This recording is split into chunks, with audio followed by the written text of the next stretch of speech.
Pakistan cricket team England पहुंच चुकी है। दौरा वेस्ट इंडीज में टेस्ट सीरीज को 1-1 से बराबर करने के बाद अब इंग्लैंड में 3 टेस्ट मैच खेलने हैं। लेकिन पाकिस्तान क्रिकेट के हलकों में बहुत सारी बातें हो रही हैं, काफ़ी सारी बातें तो ऐसी हैं जो अजीबोगरीब हैं और ये कुछ नया नहीं है, ऐसा होता रहता है। कुछ बातों के पीछे ठोस वजन भी है, लोग काफ़ी वजन दे के जोर देकर बात कर रहे हैं और कुछ बातें जो है ना वो हवाई फायर की तरह महसूस हो रही हैं। तो आइए जो 2-4 उड़ती खबरें हैं उनके मुतालिक कुछ बात करते हैं इस वीडियो के अंदर। तो वीडियो को आगे बढ़ाने से पहले आपसे रिक्वेस्ट है कि बराए मेहरबानी हमारे यूट्यूब चैनल को सब्सक्राइब कीजिए। Thank you so much. तो पहली खबर तो ये आ रही है कि अब्दुल्ला शफीक को पाकिस्तान के ओडीआई स्क्वाड में भी शामिल कर लिया जाएगा, क्योंकि उन्होंने टेस्ट क्रिकेट में बहुत ही शानदार परफॉर्मेंस दी है।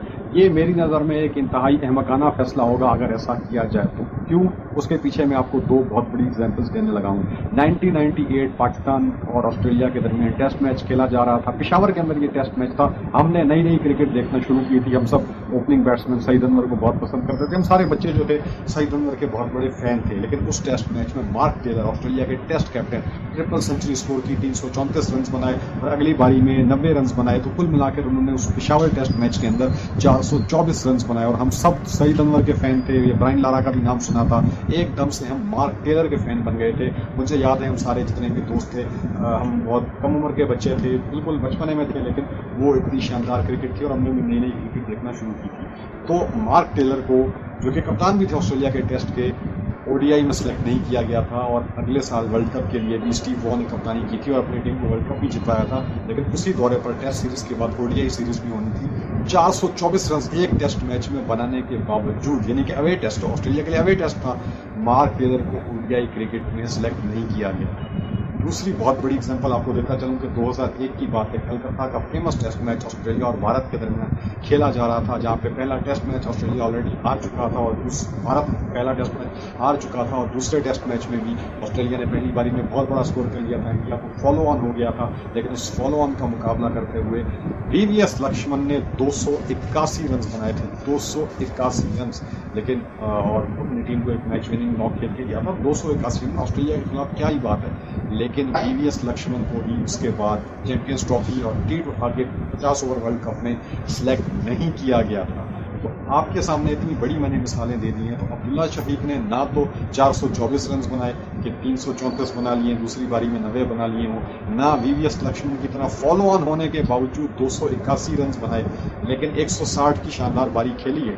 मगर उस बुनियाद पर उनको ओडीआई क्रिकेट में शामिल कर देना, जो उनके लिए अब तक इंटरनेशनल क्रिकेट में एक बदतरीन फॉर्मेट साबित हुआ है। माना कि उन्होंने श्रीलंका के खिलाफ वर्ल्ड कप में एक सेंचुरी जरूर की थी, लेकिन पूरे वर्ल्ड कप में वो फ्लॉप रहे थे। और फिर उसके बाद भी ओडीआईज में हमने देखा ऑस्ट्रेलिया के खिलाफ भी कोई खास कारनामा ना कर सके। 150 किया उन्होंने, लेकिन उसमें साइम अयूब ने 80 रन की शानदार स्टार्ट प्रोवाइड किया था।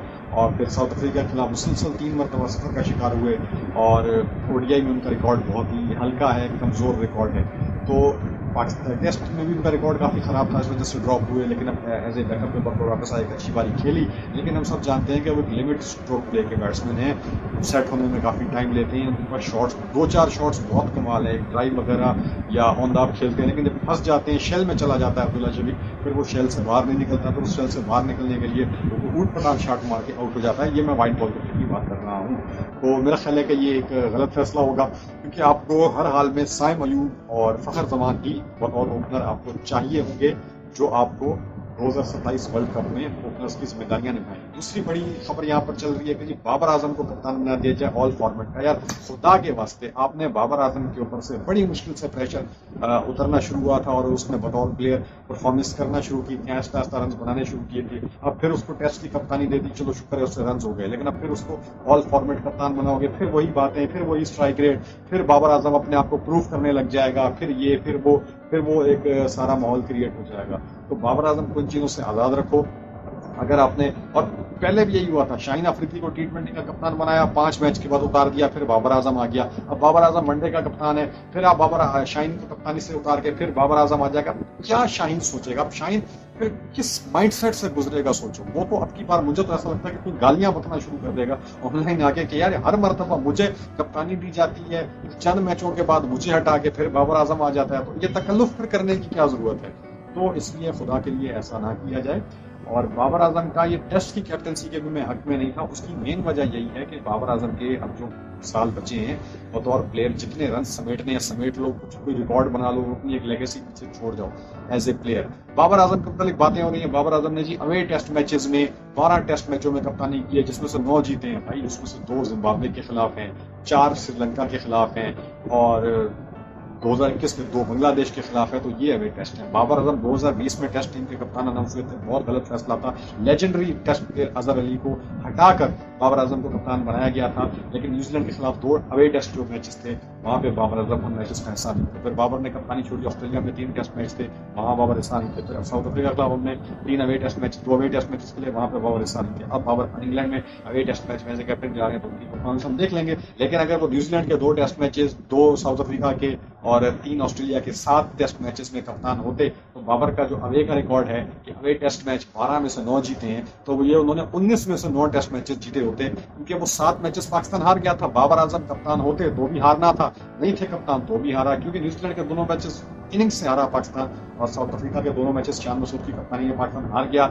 ऑस्ट्रेलिया के 3 टेस्ट मैचेस पाकिस्तान चांद मसूद की कप्तानी में हार गया। नो डाउट ऑस्ट्रेलिया के 2 टेस्ट मैचेस में फाइट की, साउथ अफ्रीका वाले भी 1 टेस्ट में पाकिस्तान ने फाइट की, और इवेंचुअली पाकिस्तान ने 7 के 7 टेस्ट मैच हारा है। तो अगर बाबर आजम कप्तान ये काउंट किए जाए तो 19 में से बाबर आजम के 9 फतूहात बनती हैं, क्योंकि सेना में बाबर आजम ने अब तक कप्तानी नहीं की है। तो ये जो 2 जिम्बाब्वे, 2 बांग्लादेश, 2021 वाली कमजोर बांग्लादेश, और फिर 4 इसमें से श्रीलंका आप ऐड कर लो, और 4 वेस्ट इंडीज, तो ये बाबर आजम का टोटल टेन्योर है। तो ये तो 12 के 12 जीतने चाहिए थे। चलो एक रात आप श्रीलंका से हार जाते, एक रात वेस्ट इंडीज से हार जाते, तो 9 जीते, तो ये तो 10 आपको जीतने चाहिए थे। एनीवेज पॉइंट ये है कि बाबर आजम की ये जो सारी बातें हो रही हैं ऑल फॉर्मेट कैप्टन की, T20 से तो बाबर आजम को इंटरनेशनल से अलविदा ले लेना चाहिए। नो डाउट उनकी PSL में जो मर्जी परफॉर्मेंस रही हमने देख लिया, वर्ल्ड कप मुकाबलों में किस तरीके से स्ट्रगल करते दिखाई दिए, बिग बैश लीग में स्ट्रगल करते दिखाई दिए, और बस होम ग्राउंड था पेशावर ज़ल्मी के खिलाफ स्कोर्स किए, अच्छी बात है।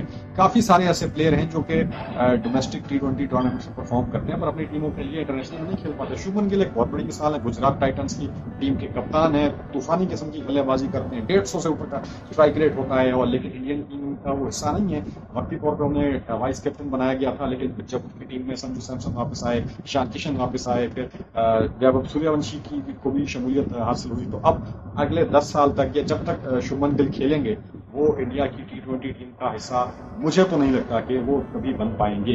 तो यही सारी बात फार्मूला बाबर आजम पर भी अप्लाई होता है। नो डाउट कि डोमेस्टिक T20 PSL में जो मर्जी परफॉर्मेंस हो, इंटरनेशनल T20 के तकाजे कुछ और हैं और वहां पर वो सूटेबल नहीं है। तीसरी बहुत बड़ी खबर यहाँ पे जो डिस्कशन है वो मैं बात करता चलूँ अपनी वीडियो के रेफरेंस से। मेरा चैनल जब आप ओपन करते हैं, मेरा जुल्करनैन अमान के नाम से चैनल है, और क्रिकेट विद जुल्करनैन के नाम से, जुल्करनैन अमान के नाम से मेरे नाम से जो चैनल है, उसमें क्रिकेट के अलावा भी हम अपनी कुछ दिलचस्पियाँ आपके साथ शेयर कर लेते हैं। लेकिन क्रिकेट विद जुल्करनैन ये चैनल प्योरली क्रिकेट के बारे में, अलबत्ता मैं दूसरे चैनल पे आप जाओ, सामने आपको वीडियो नजर आती है कि हसन नवाज में डाउनफॉल कैसे आया। बात कर रहा हूँ मैं साहिबजादा फरहान की। साहिबजादा फरहान को बात हो रही है कि 2028 तक कप्तान बना दिया जाए। पहली बात, साहिबजादा फरहान कप्तान मटीरियल है ही नहीं, कम्युनिकेशन गैप है, इंग्लिश तो बहुत दूर की बात, उर्दू में या अपने साथियों को कम्युनिकेशन करने का बहुत गैप है, पर्सनैलिटी उस तरह की नहीं है, ज़्यादा बोलने वाला इंसान नहीं है, मेहनती बंदा है, काम पे भी है, लेकिन कैप्टनसी के लिए आपको कैरेक्टर चाहिए, बोलने वाली पर्सनैलिटी आपको कप्तानी के लिए चाहिए। इंट्रोवर्ट लोग अच्छे कप्तान साबित नहीं होते। स्टीव वॉ एक एक्सेप्शन है, बाकी जितने भी आपने देखा दुनिया में कामयाब कप्तान वो सब के सब बहुत ही आउटस्पोकन थे। आउटस्पोकन मतलब कि अच्छी कम्युनिकेशन करते थे, बेधड़क बात भी करते थे, आउटस्पोकन भी होते थे, कैलकुलेटेड बात भी करते थे, मीडिया फ्रेंडली थे, मीडिया पर्सनैलिटी थे। तो साहिबजादा फरहान में वो चीज़ें हमने तो नहीं देखी, लेकिन बहरहाल, लेकिन अब यहाँ पर मैं आपको एक पॉइंट बताता चलूँ। हसन नवाज की मैं बात कर रहा था, जिस तरीके से हसन नवाज जनरेशनल टैलेंट मिला था, ठीक है, मैचों में फ्लॉप हुआ, सेंचुरी भी चला तो फिर सेंचुरी कर दी, इस तरह का प्लेयर था, और फिर PSL आया, उसको ओपनर से नंबर 4 पर मजबूरन शिफ्ट करना पड़ा, और फिर उसके बाद हमने देखा कि नंबर 4 की पोजीशन दी गई, वहाँ भी उसने परफॉर्म किया, और उसको फिर ODI क्रिकेट में शामिल कर दिया गया। वहाँ से उसका बेड़ा गर्क हुआ। ODI मैचेस खेलने के बाद वो ODI की प्रोडक्ट तो नहीं बन सका, वो T20 से भी हाथ धो बैठा। यही कुछ साहिबजादा फरहान के साथ हुआ है। साहिबजादा फरहान को जबरदस्ती उन्होंने 6 वनडे मैचेस खिला दिए, पता नहीं अब जबरदस्ती थे, साहिबजादा को खुद शौक था। बहरहाल नतीजा ये हुआ कि साहिबजादा फरहान की परफॉर्मेंस में, T20 परफॉर्मेंस में भी एक वाज़ेह डिप आया है। एशियन गेम्स 2024 के लिए साहिबजादा फरहान को कप्तान बना दिया गया, लेकिन हालात अच्छे नहीं है दोस्तों। PSL में भी, जो कि PSL से पहले साहिबजादा फरहान ODI डेब्यू कर चुके थे, इस साल के PSL में साहिबजादा फरहान की परफॉर्मेंस में वो फर्क नहीं थी। फिर अभी यहाँ पे वो खेल रहे थे लंका प्रीमियर लीग, जहां पे 7 पारियों में बहुत कम रन बनाए हैं उन्होंने, और उनका स्ट्राइक रेट भी जो है ना, मतलब वो नहीं है जो साहिबजादा फरहान से तवक्को की जा रही थी। और उन्होंने 7 पारियों में छक्के भी बहुत कम मारे हैं उन्होंने, कोई बहुत कम छक्के मारे हैं, 6-7 छक्के ही मारे हैं उन्होंने। तो ये चीज़ आप देख सकते हो कि कितना उनकी परफॉर्मेंस हो सकता है। कोई 150 रन बनाए हैं सिर्फ, वरना पीएसएल में जो टॉप के प्लेयर हैं वो 400-400 रन बना रखे हैं। एलपीएल की बात कर रहा हूँ। तो साहिबजादा फरहान की परफॉर्मेंस में काफ़ी डिप आया है। ये चीज़ें पाकिस्तान को यकीनन नुकसान देंगी, तो पाकिस्तान को जो सोचना चाहिए। एक बार फिर से रिकैप कर लेते हैं इस वीडियो का। सबसे मुझे पहली बात की थी कि अब्दुल्ला शरीफ को एक टेस्ट मैच की 160 इनिंग्स की परफॉर्मेंस ओडीआई में डाला जा रहा है, गलत फैसला है। बाबर आजम को ऑल फॉर्मेट क्रिकेट का प्लेयर बनाने की कोशिश की जा रही है, कप्तान बनाने की कोशिश की जा रही है। कतल बनाना फैसला ये नहीं होगा। साहिबजादा फरहान को T20 वर्ल्ड कप 2028 तक रखा गया है, ठीक है, लेकिन साहिबजादा फरहान को जिसका ओडीआई डेब्यू करवा दिया गया था, गलत फैसला था। इंटरनेशनल में वो लेट आया है। एक माइंडसेट था T20 का, मारधाड़ वाला माइंडसेट था, वो मारधाड़ वाला माइंडसेट खत्म हो चुका है। एलपीएल में बुरी तरह नाकाम हुआ साहिबजादा फरहान। एक बारी उन्होंने खेली है जरूर 76 की, बाकी 6 बारियों में वो नाकाम दिखाई दिए। दुआ है कि एशियन गेम में अच्छा करें, लेकिन मुझे हसन नवाज की तरह साहिबजादा फरहान की परफॉर्मेंस भी ये पाता हुआ दिखाई दे रहा है। बहरहाल जो भी है, दुआ तो ये है कि अल्लाह पाकिस्तान का आगे नासिर हो, पाकिस्तानी क्रिकेट जो है अच्छे सही रास्ते पे गामजन हो सके, कामयाबियां समेट सके। मुश्किल दिखाई दे रहा है, लेकिन उम्मीद करते हैं। पाकिस्तान इंग्लैंड की टेस्ट सीरीज शुरू होने वाली है, तो बहुत एक्साइटेड हूँ मैं। इंग्लैंड में हमेशा से जो समर होता है टेस्ट क्रिकेट के लिए बहुत ज़बरदस्त होता है। तो आपके साथ हर मैच में लाइव रहेंगे और आपके साथ मिलकर टेस्ट सीरीज को एंजॉय करेंगे। तो हमारी वीडियो सब्सक्राइब कीजिएगा। थैंक यू सो मच दोस्तों। हमारे चैनल को सब्सक्राइब कीजिए, वीडियो को लाइक कीजिए, शेयर कीजिए।